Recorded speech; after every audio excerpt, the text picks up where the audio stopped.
오늘 시편 119편 161절에서 176절 말씀을 가지고 주의 말씀은 이라는 제목으로 함께 말씀을 살펴보려고 합니다. 여러분 김춘수의 꽃이라는 시 아시죠? 오늘은 그 시를 제가 한번 읽어드리고 시작하려고 하는데요. 내가 그의 이름을 불러주기 전에는 그는 다만 하나의 몸짓에 지나지 않았다. 내가 그의 이름을 불러주었을 때 그는 나에게로 와서 꽃이 되었다. 내가 그의 이름을 불러준 것처럼 나의 이 빛깔과 향기에 알맞은 누가 나의 이름을 불러다오. 그에게로 가서 나도 그의 꽃이 되고 싶다. 우리들은 모두 무엇이 되고 싶다. 너는 나에게, 나는 너에게 잊혀지지 않는 하나의 눈짓이 되고 싶다. 우리가 살아가는 세상에는 수많은 각각의 존재들이 있습니다. 그렇지만 그 수많은 각각의 존재들 모두가 나한테 의미 있는 존재들은 아니지요. 같은 자리에 있고 같은 일을 하고 같은 시간을 보내고 있어도 그냥 나는 나이고 너는 너인 채로 살아가는 경우가 많은 것입니다. 그렇지만 어떤 경우에는 내가 너한테 혹은 네가 나한테 어떤 의미 있는 사람이 되기도 합니다. 어떤 때 그런 관계가 시작됩니까? 내가 너를 주목하고 내가 너에 대해서 제대로 알게 되고 그래서 그렇게 제대로 아는 대로 너를 대하게 되면 그렇게 우리는 서로에게 또 서로의 삶에 있어서 그냥 지나가는 사람, 나하고는 상관이 없는 사람이 아니라 의미 있는 존재가 되기 시작한다. 라는 것이죠. 여러분, 우리가 하나님을 아는 것도 그렇습니다. 아무리 대단한 사람들이 정말로 대단한 말로 떠드는 것을 들었고 또 많이 들었어도 내가 하나님을 주목하고 내가 하나님을 제대로 알고 내가 하나님을 그렇게 제대로 아는 대로 대하지 않으면 이미 들었고 또 많이 들었지만 나한테는 그 하나님이 아무런 의미가 되지 않는 것입니다. 그냥 모르는 거예요. 상관없는 거예요. 하나님을 아는 것은 그냥 들은 것으로 퉁칠 수 없고 또 누군가가 대신해 줄 수도 없다라는 것이죠.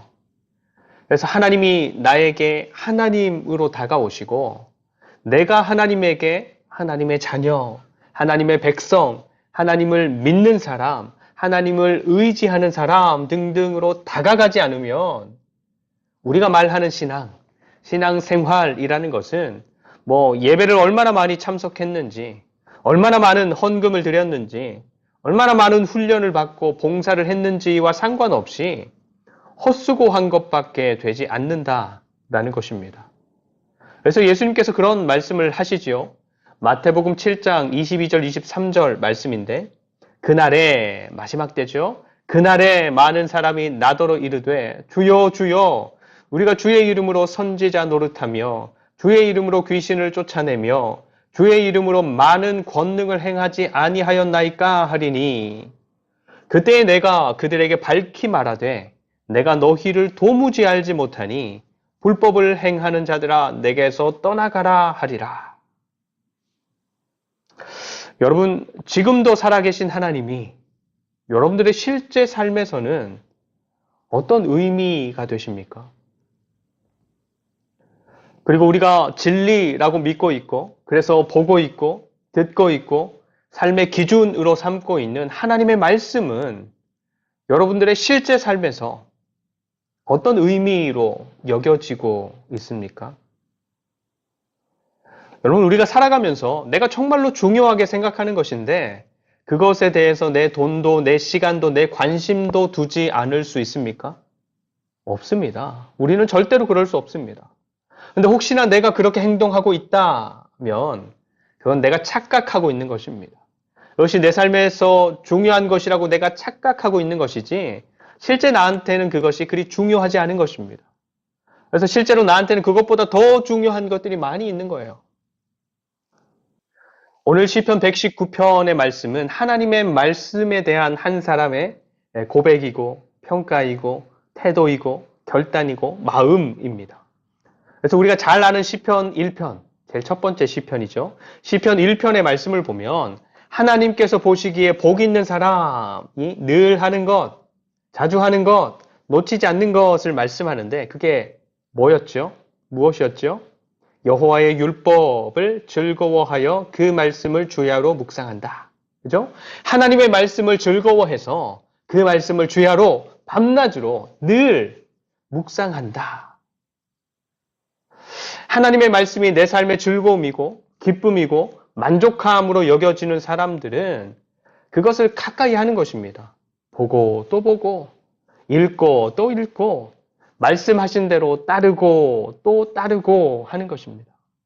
오늘 119편의 말씀은 그것의 확대판처럼 보이기도 하는데 자신에게 다가온 하나님의 말씀이 어떤 의미인지 그래서 자기가 삶에서 경험했던 하나님의 말씀을 어떻게 이야기할 수 있는지 하나님의 말씀의 여러 다양한 측면들을 우리에게 이야기해주고 있는 것입니다. 이 시편 119편의 말씀이 참 재미있는 구성을 보여주는데 이 시편을 알파벳 시편이라고 해요. 그래서 히브리어 알파벳이 총 22개인데 그 하나하나의 알파벳을 시작으로 해서 하나님의 말씀에 대한 다양한 측면의 이야기를 하는 것입니다. 그래서 하나의 알파벳 당 8개씩, 그래서 총 22 곱하기 8은 176이죠. 176가지나 되는 말씀에 대한 의미들을 이야기하는데 하나님의 말씀을 가리키는 말들도 다양하게 사용을 합니다. 율법이라고 하기도 하고 판단이라고 하기도 하고 약속, 말씀, 법도, 계명 등등 다양한 의미들로 표현하는 것이지요. 오늘은 그 시편 119편 말씀의 마지막 부분입니다. 결론이라고 하긴 좀 뭐하고 어쨌든 마지막 부분. 61절에서 63절까지 한번 볼까요? 161절에서 163절. 고관들이 거짓으로 나를 핍박하오나 나의 마음은 주의 말씀만 경외하나이다. 사람이 많은 탈취물을 얻은 것처럼 나는 주의 말씀을 즐거워하나이다. 나는 거짓을 미워하며 싫어하고 주의 율법을 사랑하나이다. 아멘. 고관들이 거짓으로 나를 핍박한다. 여러분, 고관들은 어떤 사람들입니까? 힘 있는 사람들이죠. 뭔가를 결정하고 또 선택할 수 있는 사람들, 그런 힘을 가진 사람들이 왜 거짓으로 사람들을 힘들게 할까요? 자기들이 원하는 것이 있는데 정당하고 정직한 방법으로는 자기들이 원하는 것들을 이루거나 얻을 수 없으니까. 요즘 정치의 영역에서도 그렇고 사법의 영역에서도 그렇고 매번 터져나오는 뉴스들이 이런 이야기들입니다. 우리가 살아가고 있는 세상이 이미 그런 세상입니다. 그래서 없으면 당하고 모르면 당하고 손해보고 그래서 연약하고 부족한 사람들이 살아가기 힘든 세상인 것입니다. 그럼 그렇게 흘러가고 돌아가는 세상이라면 그런 세상 속에서 살아가는 사람들은 자신의 삶을 위해서 무엇을 먼저 가져야 하고 무엇을 빠르게 이루어야 하고 어떤 삶의 자세를 가져야 할까요? 빨리 힘을 가져야죠. 또 하루라도 빨리 내가 그런 결정을 할 수 있는 사람이 되면 그런 세상에서도 자기의 삶을 잘 지켜낼 수 있고 또 주어진 삶을 마음껏 누리며 살아갈 수 있을 것입니다. 근데 오늘 말씀의 시인은 그런 삶을 말하지 않고 또 그런 삶을 권유하지 않고 그런 삶의 자세를 취하지 않습니다. 힘 있는 사람들의 선택이나 결정, 또 자기 입맛대로 나를 누르고 힘들게 하고 어렵게 하는 사람들의 힘을 무서워하지 않고 하나님의 말씀만을 경외, 하나님의 말씀만을 무서워한다, 두려워한다 라고 말하는 것입니다. 이 사람에게 있어서 하나님의 말씀은 자기가 살아가는 세상의 어떤 권력자의 말이나 명령보다 더 강력하고 우선되는 명령입니다. 또 어떤 지혜로운 사람들의 말보다 더 분명하고 가치 있는 조언이고 충고이고 질서인 것입니다. 그래서 그 다음 말씀 162절의 말씀을 보면 이 사람이 하나님의 말씀을 즐거워하는 것이 어느 정도의 즐거움이라고 하는 것입니까? 내가 많은 탈취물을 얻은 것 같은 즐거움. 많은 탈취물을 얻은 것 같은 즐거움. 여러분, 탈취물은 전쟁에서 승리한 뒤에 얻게 되는 어떤 돈이나 재산이나 명예, 뭐 이런 것들을 말하는데 우리가 열심히 일을 하고 경쟁하고 수고해서 얻게 되는 또 누리게 되는 많은 물질이나 혜택이나 평안함들이 아니어도 하나님의 말씀을 통해서 우리는 그런 즐거움을 얻을 수 있다. 맛볼 수 있다. 누릴 수 있다. 그래서 163절 나는 거짓을 미워하며 싫어하고 주의 율법을 사랑하나이다. 아멘. 세상 사람들이 추구하는 삶, 하나님 없는 사람들이 살아가는 삶의 방식, 그 사람들의 길, 목표, 이런 것들을 내 마음의 중심에 두지 않겠다라는 것입니다. 그러한 것들을 추구하는 삶이 되지 않겠다라는 것입니다. 왜냐하면 그런 것들을 추구하고 얻고 목표로 하고 이루는 삶이 아니어도 충분히 즐겁다. 충분히 넉넉하다. 충분히 행복하다. 어떻게 해요? 하나님께서 말씀하신 말씀을 따라서 그 길을 따라서 살아가는 삶이 되어보니까 그렇더라. 그 말씀이 주는 즐거움과 넉넉함과 행복함을 한번 누려보니까 그렇더라 하는 것입니다. 그럼 조금 더 구체적으로 하나님께서 하신 말씀들을 향해서 일관된 마음으로 두려워하고 그것을 즐거워하고 사랑하는 삶을 살아갈 때, 그런 삶을 추구할 때 우리가 삶에서 얻게 되는 유익 혹은 도움들은 어떤 것들인가? 그게 이어지는 이제 164절부터의 말씀인데 주의 의로운 규례들로 말미암아 내가 하루 7번씩 주를 찬양하나이다. 주의 법을 사랑하는 자에게는 큰 평안이 있으니 그들에게 장애물이 없으리이다. 여호와여 내가 주의 구원을 바라며 주의 계명들을 행하였나이다. 아멘. 첫 번째는 하나님을 찬양하는 삶입니다. 우리가 얻는 유익, 도움, 뭐 이런 것들, 하나님을 찬양하는 삶. 여러분, 우리의 삶이 하나님을 찬양하는 삶을 살게 된다라는 것이 그런데 유익한 건 맞습니까? 여러분, 하나님을 찬양하는 삶이라는 것은 단순히 그냥 찬양, 노래를 부르고 흥얼거리는 삶만을 의미하지 않습니다. 더 넓은 의미예요. 우리가 살아가면서 문득문득 하나님이 생각나는 삶이고 또 순간순간 다른 것이 아니라 하나님을 의지하는 삶이고 그렇게 당신의 자녀들과 함께 하시며 도우시고 인도하시는 하나님이 마음으로 우리의 중심으로 인정되어지는 삶이고 그래서 감사하고 그래서 든든하고 그래서 노래하게 되는 삶인 것입니다. 그리고 두 번째는 165절인데 평안을 누리는 삶입니다. 평안을 누리는 삶. 여러분, 평안이라는 것은 우리의 몸이나 정신이 무사하고 안전한 상태를 말합니다. 그리고 이게 개인이 아니라 공동체, 그러니까 뭐 가정이나 교회나 뭐 직장이나 등등 이렇게 공동체로 경험되는 평안은 갈등이나 긴장이나 문제가 없는 것, 서로가 잘 맞아서 잘 운영되는 것, 이런 것들까지 포함하는 평안입니다. 여러분 재미있지 않습니까? 하나님의 말씀이 우리의 삶에서 구체적인 것 하나하나를 어떻게 하라고 말씀하시지 않습니다. 여러분 사춘기 우리 아이들 힘들죠? 그 아이들이 이런 말들을 하고 이렇게 행동할 때 이렇게 반응해라 말씀하지 않습니다. 남편이 이렇게 하고 아내가 이렇게 할 때 이런 태도를 가져라 구체적인 것들을 들어가면서 말씀하지 않습니다. 그런데 하나님의 말씀이 내 삶에 있고 그것이 내 마음에 있고 내 입에 있고 가까이 있을 때 우리의 삶이 평안을 누리게 된다. 막 신경질적으로 반응하거나 막 분노가 터져나오는 것을 어쩌지 못해서 막 전전긍긍하는 삶이나 서로에게 깊은 상처를 주고받는 삶이 아니라 평안을 누리는 삶을 이루어가게 된다 말씀하는 거예요. 그리고 세 번째는 166절. 혹이나 갈등이나 문제나 어려움들이 생기고 그런 것들을 마주하게 되더라도 하나님의 구원하심을 바라보게 되고 확신하게 되고 누릴 수 있게 된다 하시는 것이죠. 여러분 하나님의 말씀은 우리 안에서 하나님을 향한 마음을 막 불러일으킵니다. 여러분 하나님의 말씀은 우리 안에서 하나님을 향한 기대를 불러일으킵니다. 그래서 하나님의 말씀을 가까이 하는 우리로 하여금 사람이 아니라 하나님을 바라보게 하고 어떤 다른 능력이나 힘이나 요행이 아니라 하나님의 일하심을 기대하게 하는 것입니다. 그래서 나한테는 막 쥐뿔도 없어요. 돈도 없고 인맥도 없고 특별한 능력도 없고 마주하는 상황을 극복해낼 지혜도 없고 그래도 절망하지 않게 하는 것이지요. 그래도 포기하지 않게 하는 것이지요. 그래서 우리에게 있어서 정말로 중요한 것들을 잊어버리거나 잃어버리거나 놓치지 않게 하는 것이 바로 하나님의 말씀인 것입니다. 그래서 오늘 말씀의 시인을 보면 어떤 삶의 자세를 일관되게 지켜갑니까? 166절, 68절까지 말씀, 66절에서 67절에 68절 말씀. 내 영혼이 주의 증거들을 지켜 싸우며 내가 이를 지극히 사랑하나이다. 내가 주의 법도들과 증거들을 지켜 싸우니 나의 모든 행위가 주 앞에 있음이니이다. 주의 증거들, 하나님의 말씀들을 따르고 지키는 삶을 일관되게 추구해 가는 것입니다. 사람들이 말하는 성공의 법칙들도 있지요.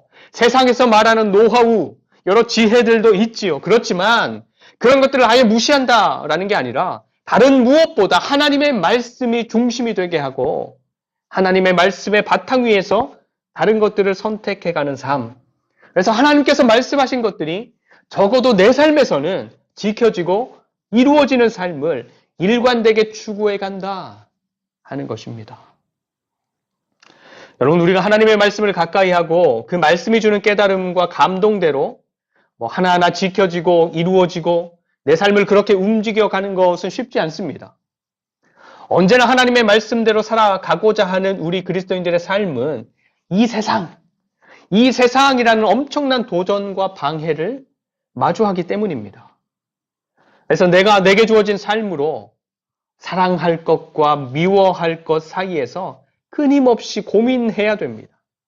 또 내 삶에서 지켜가야 할 것과 버려야 할 것 사이에서 끊임없이 선택해야 되고 결국에 하나님께서 우리의 삶에서 일하시고 이루시고 완성하실 때까지 참고 인내하는 싸움을 그렇게 될 때까지 싸워야 하는 것입니다.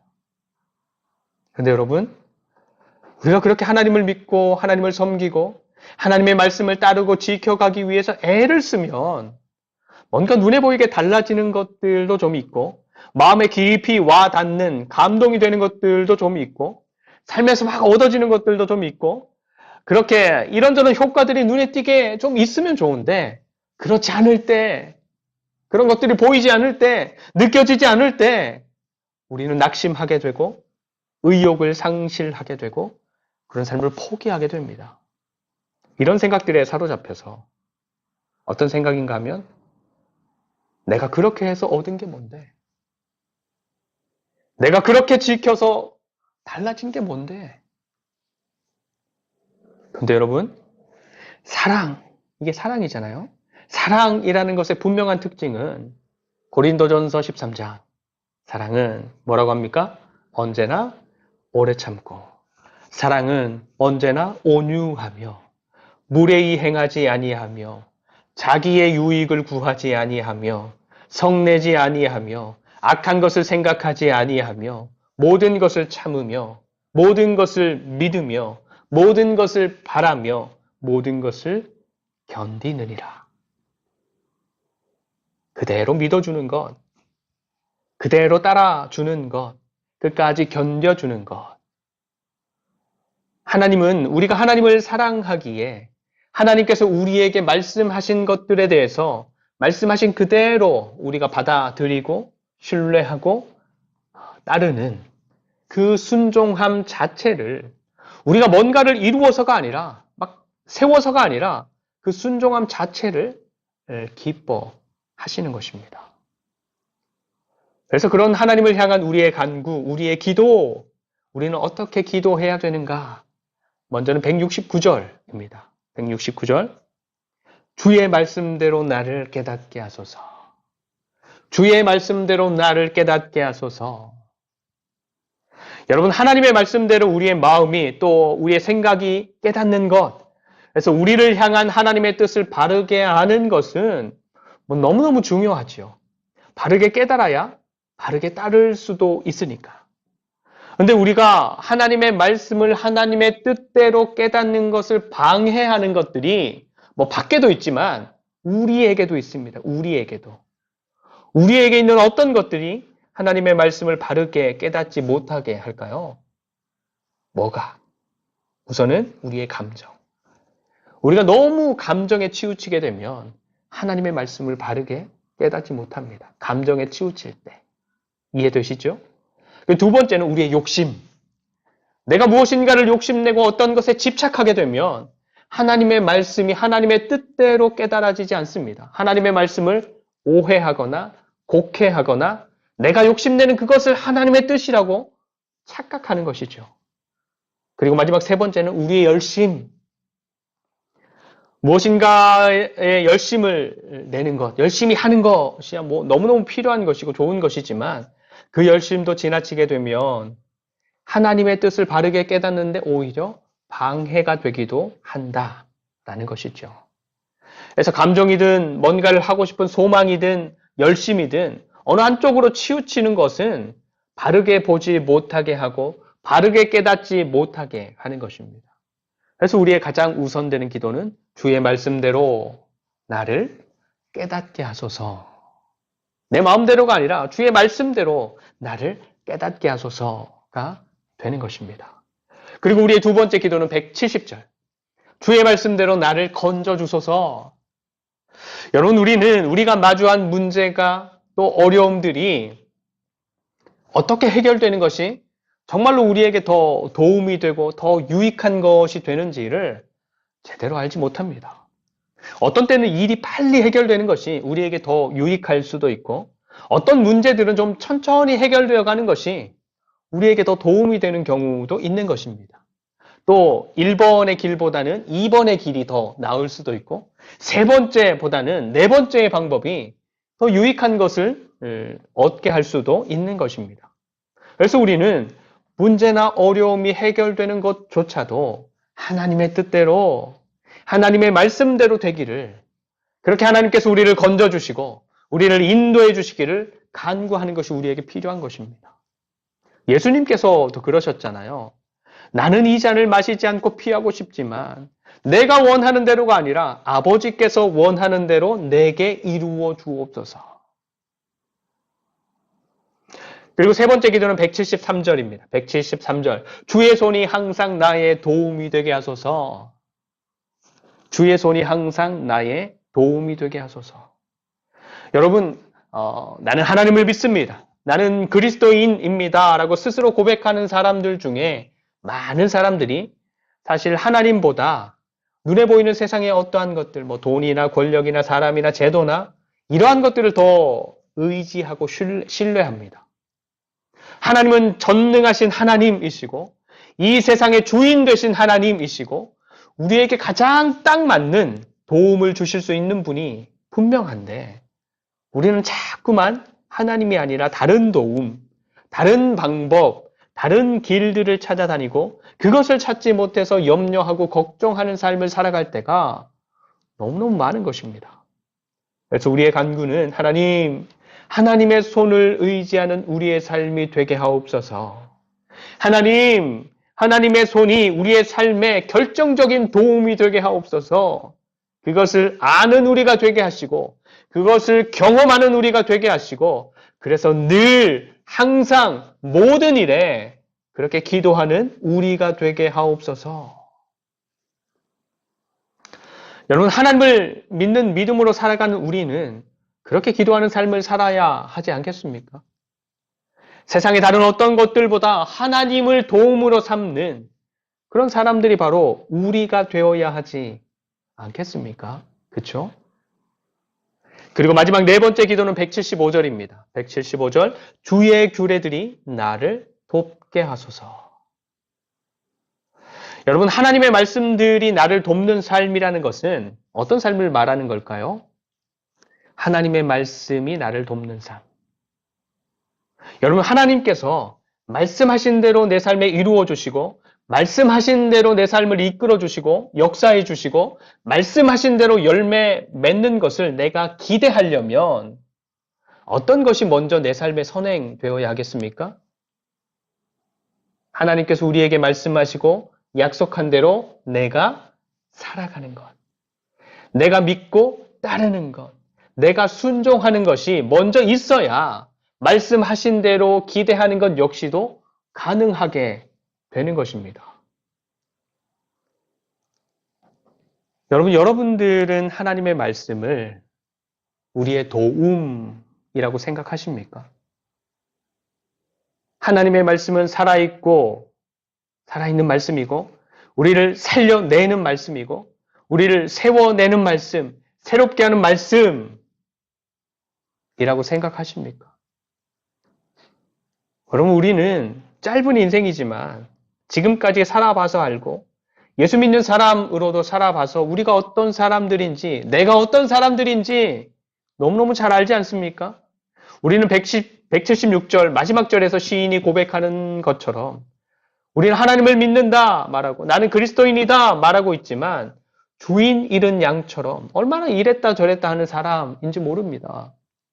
얼마나 연약하고 부족하고 고집스럽고 이기적이고 실수도 많이 하고 잘못된 선택들도 많이 하고 모든 것을 다 아시는 하나님 앞에서 얼마나 부끄러운 삶을 사는 사람이 바로 나인지 모릅니다. 근데 오늘 시편 119편 말씀의 시인을 통해서 하나님께서 말씀하시기를 그런 나이지만 하나님의 말씀은 그런 나를 전혀 다른 나로 바꾸어낼 수 있고 세워낼 수 있고 지켜낼 수 있다 말씀하는 것입니다. 더불어서 그렇게 부족하고 자랑할 것 없는 나의 삶이지만 그런 우리의 삶도 전혀 다른 삶으로 빚어낼 수 있고 전혀 다른 우리로 만들어낼 수 있고 우리로 전혀 다른 세상을 살게 할 수 있다 말씀하시는 것입니다. 그럼 우리가 믿는 하나님은 이미 하신 하나님의 말씀을 통해서 우리에게 찾아오시고 우리의 삶에 역사해 주십니다. 히브리서에서 말씀하고 있는 것처럼 이 살아있고 운동력 있는 하나님의 말씀이 우리가 언제 어디에서 무엇을 하든지 늘 잊지 않고 기억되는 말씀들이 되기를 축복합니다. 그래서 하나님의 말씀이 생명이 되어서 우리를 살려내고 하나님의 말씀이 빛이 되어서 우리를 바르게 인도하고 하나님의 말씀이 완전한 도움이 되어서 우리로 끝까지 그리스도인으로 살아가게 하는 참으로 복되고 영광스럽고 풍성한 삶을 살아가는 저와 여러분들이 다 되시기를 간절히 축원드립니다. 기도하겠습니다. 하나님의 말씀은 진리입니다. 하나님의 말씀은 생명입니다. 하나님의 말씀은 도움입니다. 하나님, 우리가 하나님의 말씀을 하나님의 말씀으로 깨닫는 은혜를 더하여 주시고 그래서 이 귀한 보물을 나와 아무 상관없는 것으로 방치하는 것이 아니라 나를 살리고 세우고 바꾸고 새롭게 하는 능력으로 받아들이고 또 경험해가는 삶이 되게 하여 주시옵소서. 하나님을 사랑합니다. 하나님의 말씀을 사랑합니다. 하나님의 말씀으로 풍성하고 하나님의 말씀으로 자라가는 복된 삶이 되게 하여 주시옵소서. 감사드리며 생명의 말씀으로 우리를 기르시고 인도하시는 예수 그리스도의 이름으로 간절히 축복하며 기도드립니다. 아멘.